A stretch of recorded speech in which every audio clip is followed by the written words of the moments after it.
అమరావతిపై ఒక జర్నలిస్టు మాట్లాడిన మాటలు సభ్య సమాజం సిగ్గుతో తలదించుకునేలా ఉన్నాయని హోంమంత్రి వంగలపూడి అనిత అన్నారు. అమరావతి అంటే జగన్మోహన్ రెడ్డికి అక్కసు అని ఆరోపించారు. అమరావతి రైతులను ఎన్నో ఇబ్బందులు పెట్టారని కూడా తెలిపారు. జగన్ హయాంలో రాష్ట్రంలో పెట్టుబడులు పెట్టేవారు కూడా వెనక్కి వెళ్లిపోయారు. మళ్లీ చంద్రబాబు వచ్చాక పెట్టుబడులు వస్తున్నాయని కూడా తెలిపారు. అమరావతి ప్రజలకు జగన్ భారతి క్షమాపణ చెప్పాలని అనిత డిమాండ్ చేశారు.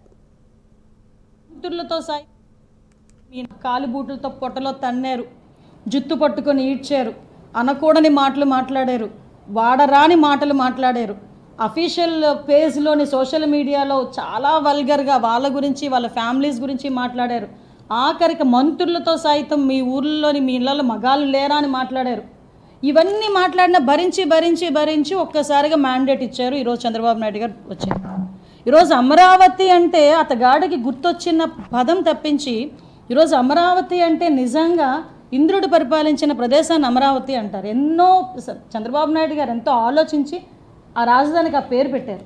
అది వేశ్యల రాజధాని, అది వేశ్యల రాష్ట్రము అని మాట్లాడుతూ ఉంటే ఎవరి గురించి మాట్లాడుతున్నావయ్యా? నీతో ఎవరు మాట్లాడిస్తున్నారు ఈ మాటలు? అమరావతి మీద ఎందుకంత అక్కసు?